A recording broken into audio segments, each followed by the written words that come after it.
नमस्कार, सुप्रभात। सुबह के 7 बज चुके हैं। 7 की बड़ी बात लेकर मैं हूं आपके साथ तृप्ति सोनी। खबरों की शुरुआत करते हैं। कोरोना वैक्सीन को लेकर जल्द अच्छी खबर मिल सकती है। वैक्सीन बनाने में 3 टीमों से बातचीत करेंगे। जो 3 टीमें जुटी हुई हैं वैक्सीन बनाने में, प्रधानमंत्री नरेंद्र मोदी उनसे बातचीत करेंगे।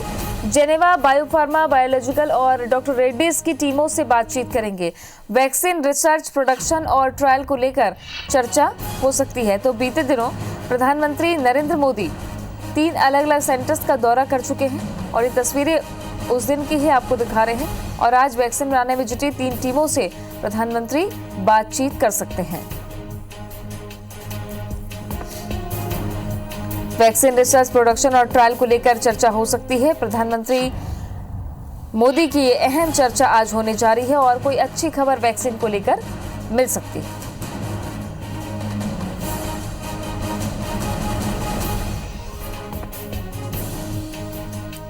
बता दें कि सीरम इंस्टीट्यूट का दौरा प्रधानमंत्री नरेंद्र मोदी ने किया था। पुणे का दौरा उन्होंने किया था। इसके अलावा वैज्ञानिकों को प्रोत्साहित भी किया था और आज वैक्सीन रिसर्च में जुटी टीमों से बातचीत करेंगे प्रधानमंत्री नरेंद्र मोदी। इधर वाराणसी के दौरे पर भी आज प्रधानमंत्री रहने वाले हैं। वाराणसी में देव दीपावली का उत्सव मनाया जाएगा। पीएम मोदी दीप जलाकर उत्सव का आगाज करेंगे। गंगा की घाटों पर 11 लाख दीप जलाए जाएंगे। काशी विश्वनाथ मंदिर के दर्शन भी प्रधानमंत्री करने जा रहे हैं। कई विकास योजनाओं की सौगात देंगे पीएम मोदी। 6 लेन सड़क देश को समर्पित करेंगे। साथ ही ट्वीट करके उन्होंने लिखा है कि देव दीपावली के पावन अवसर पर अपने संसदीय क्षेत्र वाराणसी के लोगों के बीच रहने का सौभाग्य प्राप्त होगा। इस दौरान श्री काशी विश्वनाथ मंदिर, गलियारा और सारनाथ जाने का मौका मिलेगा। साथ ही वाराणसी प्रयागराज के बीच सड़क चौड़ीकरण परियोजना का उद्घाटन करूंगा। तो प्रधानमंत्री अपने संसदीय क्षेत्र के दौरे पर आज जा रहे हैं। वाराणसी प्रयागराज के बीच सड़क चौड़ीकरण परियोजना का उद्घाटन प्रधानमंत्री आज करेंगे। पीएम मोदी वाराणसी दौरे पर रहने वाले हैं, जिसकी तैयारियां लगभग पूरी कर ली गई हैं। देव दीपावली का भव्य कार्यक्रम होगा। गंगा घाट हजारों दीपों से जगमगाएगा और पीएम मोदी काशी विश्वनाथ की पूजा करेंगे।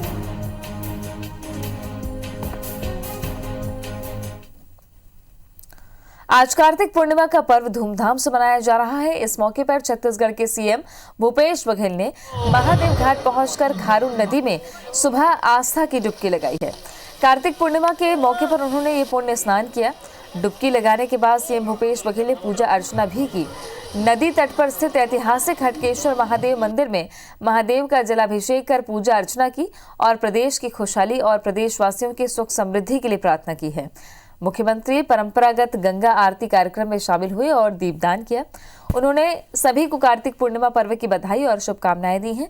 इस मौके पर संसदीय सचिव विकास उपाध्याय, राज्य गौ सेवा आयोग के अध्यक्ष महंत राम सुंदर दास, मुख्यमंत्री के सलाहकार प्रदीप शर्मा, महापौर एजाज ढेबर, नगर निगम के सभापति प्रमोद दुबे समेत बड़ी संख्या में श्रद्धालु मौजूद थे।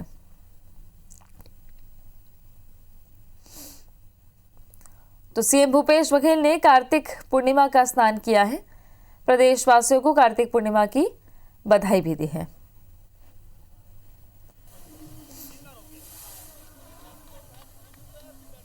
तो ये तस्वीरें आपको दिखा रहे हैं जहां मुख्यमंत्री भूपेश बघेल कार्तिक पूर्णिमा के दिन महादेव घाट पहुंचे। रायपुर पश्चिम विधायक विकास उपाध्याय, रायपुर के महापौर एजाज ढेबर यहां मौजूद हैं और अलाव तापते हुए, चूंकि ठंड काफी बढ़ चुकी है और खारून नदी में डुबकी लगाते मुख्यमंत्री भूपेश बघेल, हर साल की उनकी ये परंपरा है और छत्तीसगढ़ में, न सिर्फ छत्तीसगढ़ में बल्कि ये परंपरा रही है कि कार्तिक स्नान करने से पुण्य का लाभ मिलता है और प्रदेश की खुशहाली की कामना मुख्यमंत्री भूपेश बघेल ने की है। जिसके बाद हटकेश्वर महादेव मंदिर में जलाभिषेक करते मुख्यमंत्री भूपेश बघेल, साथ में गौ सेवा आयोग के अध्यक्ष महंत राम सुंदर दास, रायपुर पश्चिम विधायक विकास उपाध्याय, महापौर एजाज ढेबर मौजूद हैं। मुख्यमंत्री ने हटकेश्वर महादेव का जलाभिषेक किया।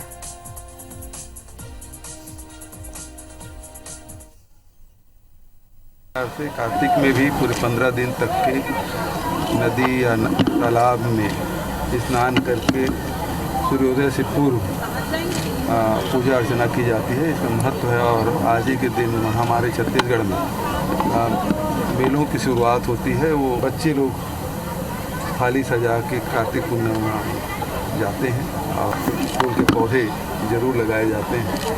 तो आज कार्तिक पूर्णिमा के पूरे प्रदेशवासियों को बहुत बहुत बधाई और शुभकामनाएं। सीएम शिवराज से मिलेंगे ज्योतिरादित्य सिंधिया। आज दिल्ली से भोपाल पहुंचने वाले हैं ज्योतिरादित्य सिंधिया। भोपाल दौरे पर सीएम शिवराज के साथ बैठक करेंगे। बैठक से पहले कैबिनेट विस्तार की सुगबुगाहट तेज हो गई है। 2 पूर्व मंत्रियों को अब तक कैबिनेट में जगह नहीं मिली है। 3 हारे हुए मंत्रियों को भी कोई पद नहीं मिला है। ऐसे में ज्योतिरादित्य सिंधिया मुख्यमंत्री शिवराज सिंह चौहान से आज मुलाकात करने जा रहे हैं। भोपाल दौरे पर रहेंगे। सीएम शिवराज सिंह चौहान के साथ बैठक करेंगे। नवीन सिंह हमारे सहयोगी जुड़ गए हैं ज्यादा जानकारी के साथ में। नवीन, ज्योतिरादित्य सिंधिया बहुत कम दिनों में फिर से भोपाल आ रहे हैं और अहम बैठक इसलिए भी कि मंत्रिमंडल विस्तार की अटकलें फिर तेज हो चली है। हालांकि पहले ही सिरे से खारिज कर दिया था मुख्यमंत्री शिवराज सिंह चौहान ने।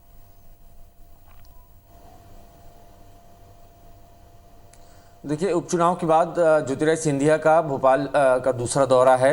10 से 12 दिन पहले आए थे ज्योतिरादित्य सिंधिया। हालांकि उस दिन उस वक्त कैलाश सारंग की मृत्यु हुई थी, उस पर श्रद्धांजलि उन्होंने दी और बहुत ज़्यादा सियासी बातचीत नहीं हो पाई, चूँकि पूरे बीजेपी नेता श्रद्धांजलि सभा में थे, शव यात्रा में थे और एक तरीके से माहौल गमगीन था। तो जो एजेंडा था मध्य प्रदेश अपने साथियों को लेकर, ज्योतिरादित्य सिंधिया के साथियों को लेकर और मध्य प्रदेश भारतीय जनता पार्टी को लेकर, तो उस एजेंडे पर फिलहाल उस दौरे के दौरान बातचीत नहीं हो पाई। लिहाजा अब ये दूसरा दौरा है। 12 दिन के भीतर ही आज मुख्यमंत्री शिवराज सिंह चौहान से 45 मिनट की उनकी मुलाकात है और ज्योतिरादित्य सिंधिया, शिवराज सिंह चौहान आज सीएम हाउस में बैठेंगे, बातचीत करेंगे। जब से ज्योतिरादित्य सिंधिया का ये दौरा बना है तो ये मंत्रिमंडल के विस्तार की अटकलें तेज हो गई हैं। सब ये अनुमान लगाने लगे हैं कि ज्योतिरादित्य सिंधिया और शिवराज सिंह चौहान की मुलाकात के बाद मंत्रिमंडल विस्तार होना तय है। जो अभी तक पेंच फंसा हुआ था, कितने लोगों को मंत्री बनाएं, कितने लोगों को ना बनाएं, क्योंकि मंत्रिमंडल में फिलहाल 4 से 5 पद खाली हैं और उनमें बीजेपी के भी कई सारे जो सीनियर नेता हैं, सीनियर एमएलए हैं, वो भी लगातार अपनी दावेदारी कर रहे हैं। लेकिन साथ साथ ज्योतिरादित्य सिंधिया के भी कुछ खास ऐसे लोग हैं जिनको मंत्रिमंडल में जगह नहीं मिल पाई है। उपचुनाव जीतने के बाद तुलसी सिलावट और गोविंद सिंह राजपूत का मंत्रिमंडल में आना तय है, लेकिन अब तक उनकी शपथ नहीं हुई है और ना ही अभी तक ये साफ हुआ है कि उनको कौन से विभाग मिलेंगे। क्या पुराने विभाग ही तुलसी सिलावट और गोविंद सिंह राजपूत आगे कंटिन्यू करेंगे? तो इन तमाम मसलों को लेकर बातचीत आज जो शिवराज सिंह चौहान से हो सकती है। इसके अलावा जो मंत्री हारे हैं चुनाव, इमरती देवी, गिरिराज दंडोतिया और एदल सिंह कंसाना, इनमें से 2 खाटी समर्थक माने जाते हैं ज्योतिरादित्य सिंधिया के, इमरती देवी और गिरिराज दंडोतिया। तो इनके पुनर्वास के लिए ज्योतिरादित्य सिंधिया क्या चाहते हैं, बीजेपी के पास क्या तैयारियां हैं, मुख्यमंत्री शिवराज सिंह चौहान इन हारे हुए मंत्रियों के पुनर्वास के लिए क्या ऑफर कर सकते हैं, क्या उनको पद दे सकते हैं, तो इसको लेकर भी चर्चा होनी है। साथ ही साथ निगम मंडलों में भी नियुक्तियां होनी है। तो इस दौरान ये माना जा रहा है कि ज्योतिरादित्य सिंधिया के साथ साथ पार्टी छोड़कर, कांग्रेस छोड़कर कई सारे विधायक जो बीजेपी में शामिल हुए थे, उन विधायकों को दोबारा मौका मिल गया, पार्टी ने उनको टिकट दे दिया। कुछ चुनाव हार गए, बाकी चुनाव जीते हैं, उनको मंत्री बनना तय है। तो ऐसे में जो संगठन के जो लोग थे जो ज्योतिरादित्य सिंधिया के साथ हुआ करते थे, वो पार्टी छोड़कर बीजेपी में आए हैं। तो अब उनका पार्टी में क्या भविष्य है, इसको लेकर भी बातचीत हो सकती है। माना जा रहा है कि निगम मंडलों में नियुक्तियों को लेकर भी ज्योतिरादित्य सिंधिया जोर आजमाइश कर सकते हैं। अपने समर्थकों को पद दिलाने के लिए आज हो सकता है उनकी मुलाकात के दौरान ये सारी चर्चाएं भी हों कि उनके जो साथ के लोग हैं जो कांग्रेस छोड़कर बीजेपी में आए हैं, उनको निगम मंडलों में किस तरीके से भारतीय जनता पार्टी एडजस्ट करेगी, उनका जो सियासी पुनर्वास है वो किस तरीके से मध्य प्रदेश में भारतीय जनता पार्टी करेगी। तो इसको लेकर आज बड़ी एक चर्चा है। 45 मिनट का वक्त दिया है मुख्यमंत्री शिवराज सिंह चौहान ने। इसके अलावा ज्योतिरादित्य सिंधिया आज अपने तमाम कार्यकर्ताओं के घर उनसे मिलने जाएंगे और बीजेपी विधायक कृष्णा गौर से भी उनकी मुलाकात उनके घर पर होनी है। इसके साथ ही उनके तमाम जो कार्यकर्ता हैं, उनके साथ जो पार्टी छोड़कर बीजेपी में शामिल हुए हैं, उनके घरों पर भी जाने का कार्यक्रम ज्योतिरादित्य सिंधिया का है। शुक्रिया आपका नवीन जानकारी के लिए। बड़ी खबर मुरैना से। कृषि उपज मंडी में गोली चल गई है। किसानों के बीच आपसी विवाद में फायरिंग हुई। फायरिंग में पढ़ावली गांव का किसान घायल हुआ है। मौके से आरोपी फरार हुए हैं। मामले की जांच फिलहाल पुलिस कर रही है। घटनास्थल से 2 खाली खोखे बरामद हुए हैं। किसानों के आपसी विवाद में गोली चल गई। कृषि उपज मंडी में गोली चली है, जिसका वीडियो सामने आया है और इस वीडियो में आप साफ सुन सकते हैं कि गोलियों की बौछार किस तरीके से हो रही होगी।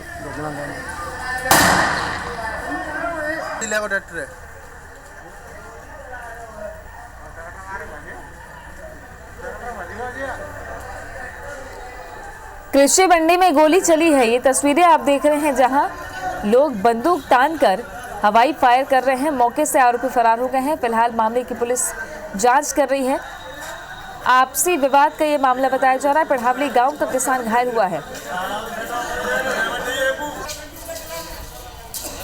सत्येंद्र सिंह तोमर जुड़ गए हैं ज्यादा जानकारी के साथ में। सत्येंद्र, क्या था ये पूरा मामला? बिल्कुल, ये बताया जा रहा है कि ये जो पिढ़ावली सोसाइटी है उस पर किसानों की जो बाजरा की खरीदी की तौल हो रही थी और क्रमबद्ध तरीके से टोकन देकर तौल चल रही थी। ये दोनों जो दबंग आए और उन्होंने अपना जो कांटा रहता है तौल का वो उठाकर अपने ट्रैक्टर पर रख के तौल करना शुरू कर दिया था, जिसको लेकर वहाँ किसानों में विवाद हो गया। इन्हीं के पक्ष के 2 युवक आए और उन्होंने आकर जो युवक साफ तौर से दिख रहा है जिसपर माउजर बंदूक और ताड़प तक गोलियां चलाना शुरू कर दी। जिसमें जो ये किसान है उसके अंगूठे में भी बताई जा रही है वो गोली लगी है और कुछ लोगों की मारपीट भी की गई है। और ये बिल्कुल देखा जाए तो फिल्मी स्टाइल से आए हैं, गाड़ियों से बिल्कुल लैस होकर आए और ताड़प तो गोलियां चलाते हुए और वहाँ से भागने में भी सफल हो गए।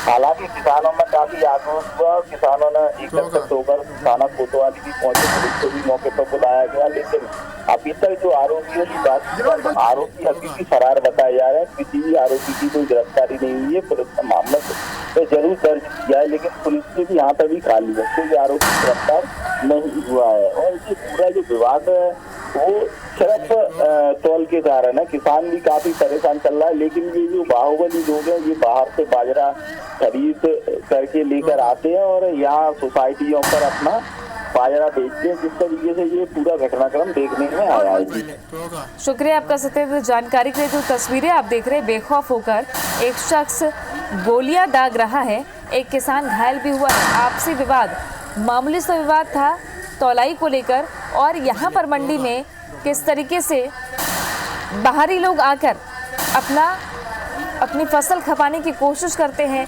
ये जानकारी भी निकल कर सामने आई है। ऐसे में सवाल ये खड़ा होता है कि क्यों इतनी दबंगई ऐसे लोग यहाँ दिखा पा रहे हैं? क्या मंडी प्रशासन के हाथ बंधे हैं या प्रशासन आंख मूंदे बैठा हुआ है? मुरैना से तस्वीरें जहां गोलियां चली हैं, मंडी प्रांगण में गोलियां चली है, एक किसान घायल हुआ है। पुलिस के हाथ अभी भी खाली है। पुलिस आरोपियों की अभी तक तलाश नहीं कर पाई है और न ही उन्हें गिरफ्तार कर पाई है। मुरैना के कृषि उपज मंडी की ये तस्वीरें सामने आई, जहां एक शख्स फायरिंग कर रहा है और इस फायरिंग में एक किसान घायल हुआ है।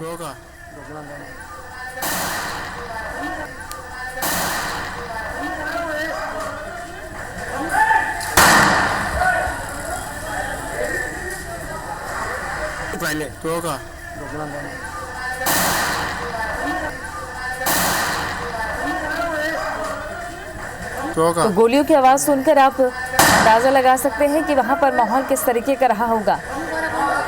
कृषि उपज मंडी की तस्वीरें हैं, ये वीडियो वायरल है, जहां किसानों के आपसी विवाद में एक शख्स ने गोली चला दी और इसकी फायरिंग से एक किसान घायल हुआ है। पिढ़ावली गांव का किसान घायल हुआ। फिलहाल पुलिस पूरे मामले की जांच कर रही है।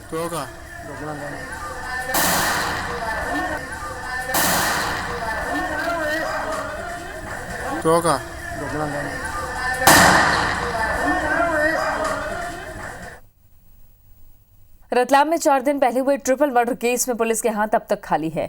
शहर में बढ़ते क्राइम को लेकर उज्जैन रेंज के आईजी राकेश गुप्ता ने अधिकारियों की क्लास ली और शहर में बढ़ते अपराधों पर लगाम लगाने की नसीहत दी है। 3 लोगों की हत्या के मामले में आईजी ने आरोपियों पर 30,000 के इनाम का भी ऐलान किया है। साथ ही जल्द गिरफ्तारी का भी दावा किया है। आईजी ने मामले में दावा किया है कि आरोपियों की पहचान हो चुकी है और जल्द ही उन्हें गिरफ्तार कर लिया जाएगा। लेकिन आपको बता दें कि 4 दिन पहले सैलून संचालक के घर में घुसकर बदमाशों ने पति पत्नी और बेटी की गोली मारकर हत्या की थी, जिसके बाद एसपी समेत तमाम अधिकारियों ने मौके का जायजा किया था और जल्द ही आरोपियों को पकड़ने की बात कही थी। पिछले 6 महीने में रतलाम जिले में ऐसी 6 वारदातें हो चुकी हैं जिसमें पुलिस के हाथ अब तक खाली हैं।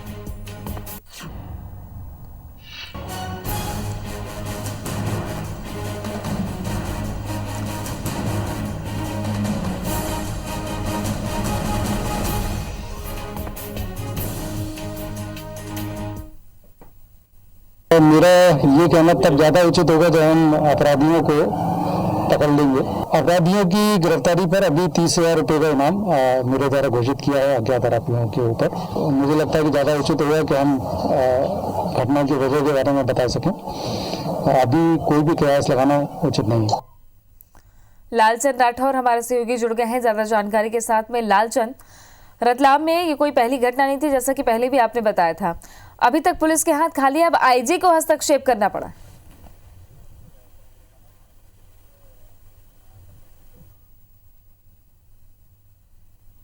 लालचंद, आवाज आ रही है आप तक? जी बिल्कुल आ रही है। हेलो, आईजी को अब इस पूरे मामले में हस्तक्षेप करना पड़ा है। जी आवाज मिल पा रही है तृप्ति?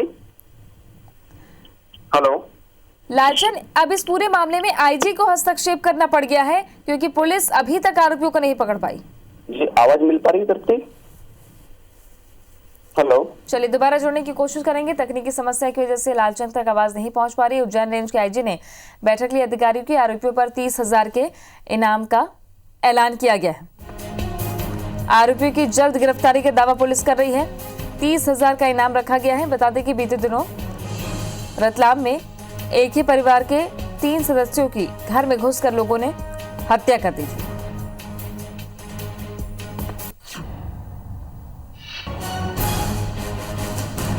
ट्रिपल मर्डर केस में पुलिस के हाथ अभी भी खाली हैं। जहां उज्जैन रेंज के आईजी ने अधिकारियों की क्लास ली और कहा है कि जल्द से जल्द अपराधियों को पकड़ा जाए। 30,000 के इनाम का ऐलान आरोपियों पर किया गया है।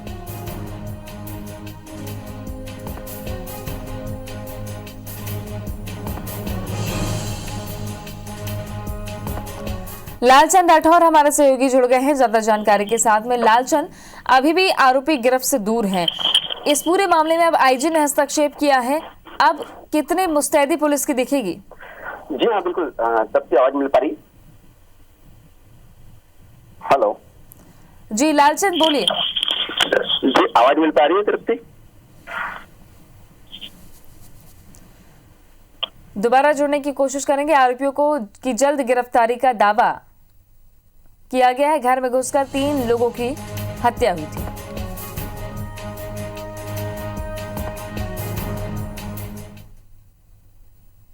राज्य में पुत्र के प्रेम विवाह से नाराज पिता और बड़े पिताजी ने दामाद की जमकर पिटाई कर दी।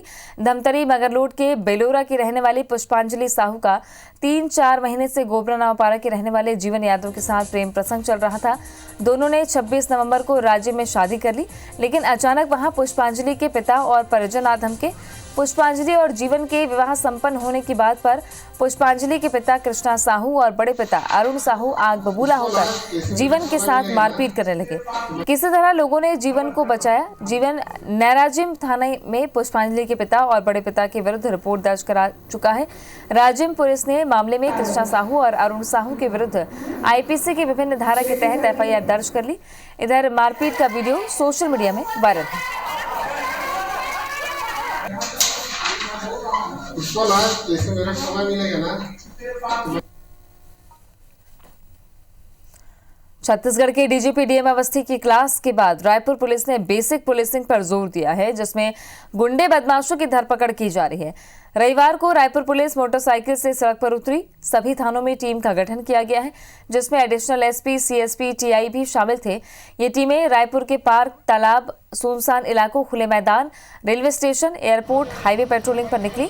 पुलिस ने वहां नशाखोरी करने वाले संदिग्ध लोगों और निगरानी शुदा बदमाशों की पड़ताल की है। इस दौरान रायपुर पुलिस ने अवैध हथियार रखने वाले बदमाश को भी गिरफ्तार किया। एडिशनल एसपी लखन पटले का कहना है कि लगातार 15 दिनों से कार्रवाई जारी है, जिसमें 100 से ज्यादा अपराधियों को गिरफ्तार किया गया है। एएसपी ने बताया कि ये कार्रवाई आगे भी जारी रहेगी।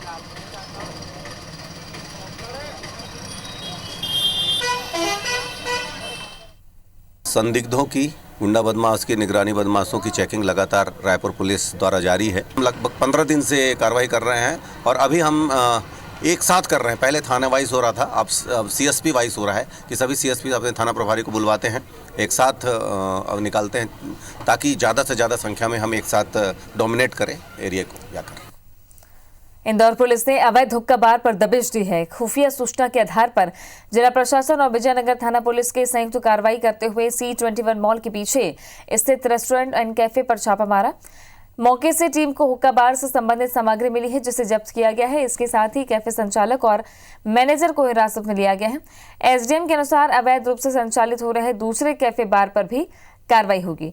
दरअसल SDM अक्षय सिंह को लगातार सूचना मिल रही थी कि उक्त रेस्टोरेंट कैफे में प्रतिबंधित हुक्का बार समेत अवैध गतिविधियां संचालित की जा रही हैं, जिसके वीडियो भी उन्हें मिले थे, जिसके आधार पर छापा मारा गया था।